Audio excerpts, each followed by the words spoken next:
This is the second battle between Hunnic Warrior and Heracles in the Use It Lose It tournament.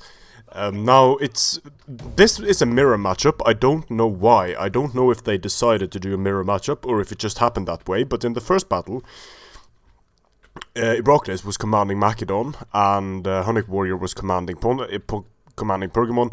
In this battle, Heracles is commanding Pergamon, which you can see by the front line of pikes.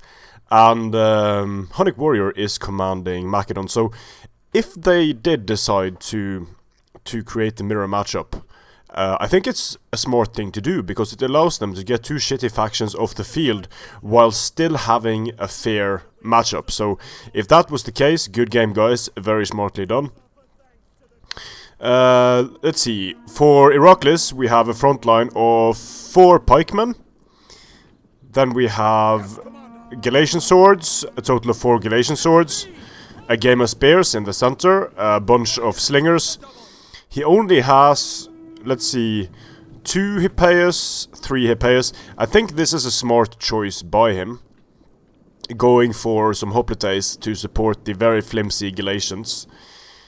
But for Macedon, though, we have citizen cavalry and these guys, the mercenary Thracians. If these guys don't get focused by missiles, they can do so much damage. Hoplites, and in the center, thorax swords, hoplites, some citizen cav.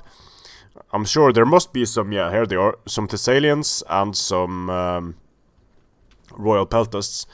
Mercenary Rhodians, just standard slingers. And quite a few people do this. Used to be that people brought like three Rhodians. Now you'll see a lot of cheap slingers being brought and maybe just 1 elite skirmisher. And I think that's quite a good idea. You can't do it with Pergamon, of course, because you only have these cheap slingers. So the pike front now protects Heracles' skirmishers, and it protects his Galatians. But as always, a pike line like this is in danger of just being outflanked, just being ignored and outflanked. But I don't know why Hunnic Warrior isn't already starting his flanking, though. Maybe he wants to try to... Maybe he figures he'll fire at the pikes. That's another way of doing it. Just shooting down the pikes. And he could do that both with precursors and with his slingers, his Rhodians.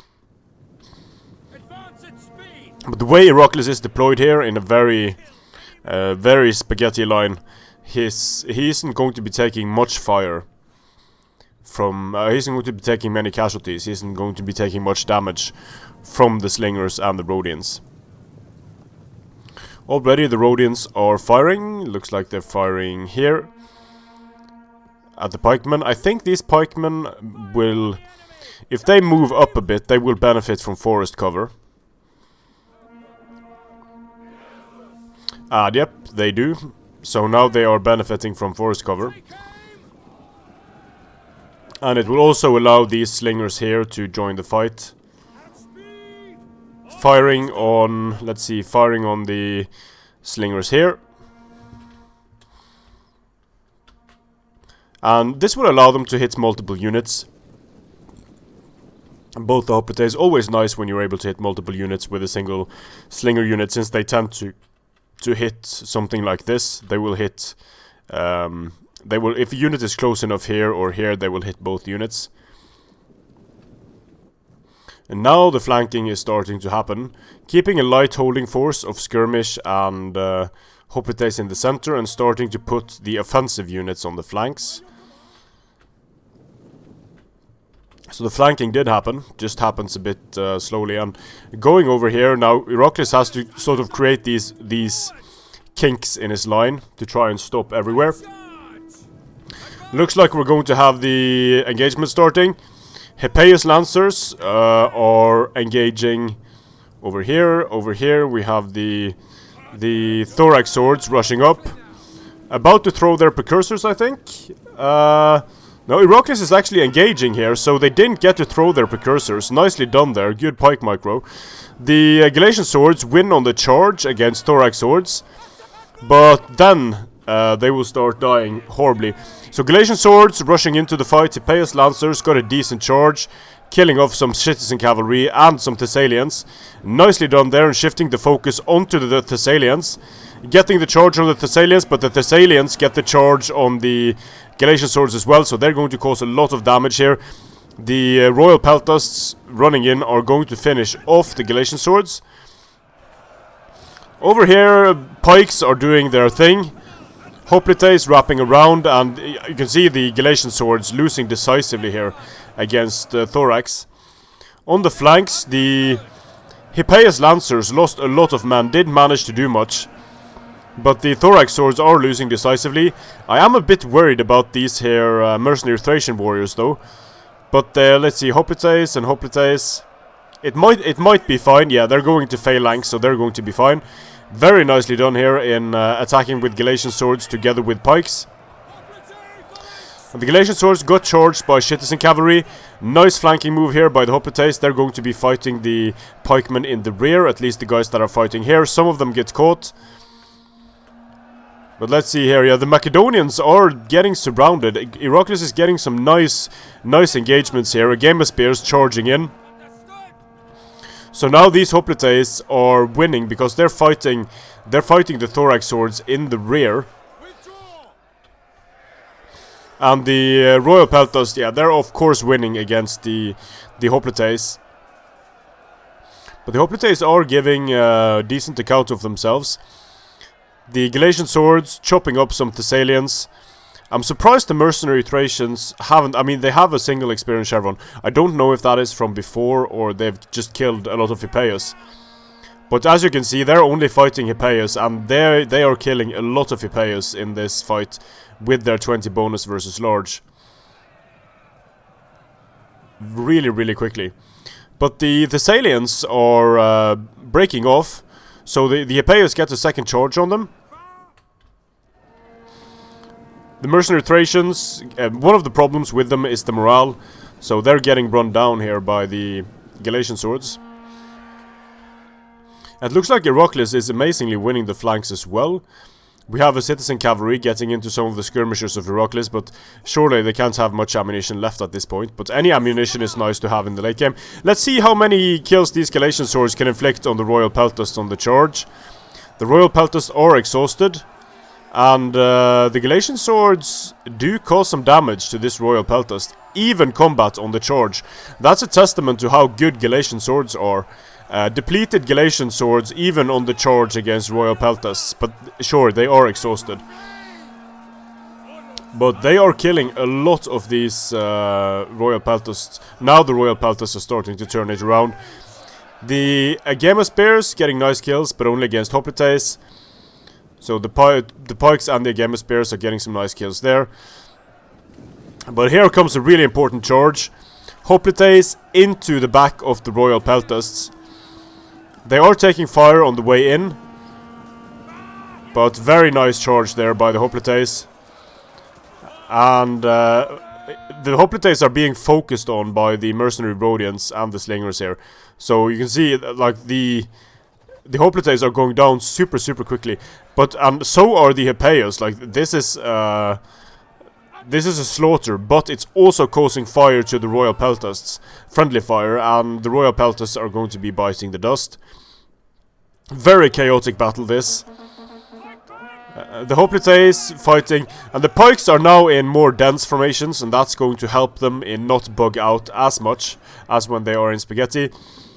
The heroic Agema Spears chasing away the skirmishers of Macedon, and you've seen something amazing happen here. You've seen Pergamon win a tournament battle.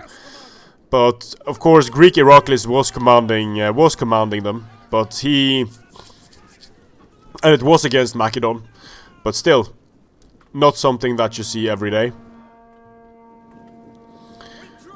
Just chasing away the rest of the slingers.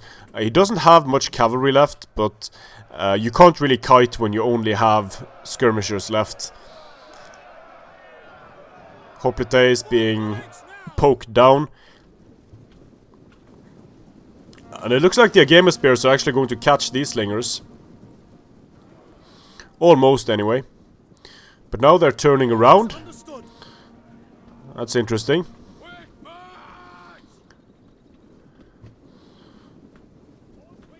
So that's going to give them an opportunity to... Oh no, he's turning them around again. I don't know if these guys have ammunition left or not. Nope, they do not. Nope, they have their daggers out, so no ammunition.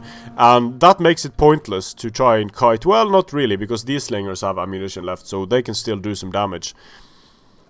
Won't kill a unit of Gamma Spears, but they are causing some casualties here. Might get lucky and kill the enemy general, but it doesn't matter at this point. It's over, very much over. Pikemen here fighting the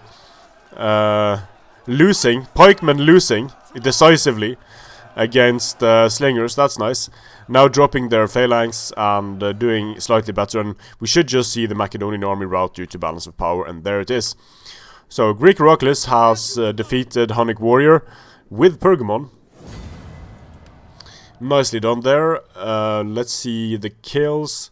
Hoplites being used reasonably well here and getting some nice kills.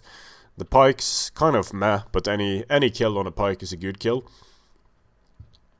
Now for Macedon, let's see, yeah, the Royal Peltas do a decent job, but only against cheap units. And the thorax swords just falter completely. The slingers, the skirmishers did fairly well.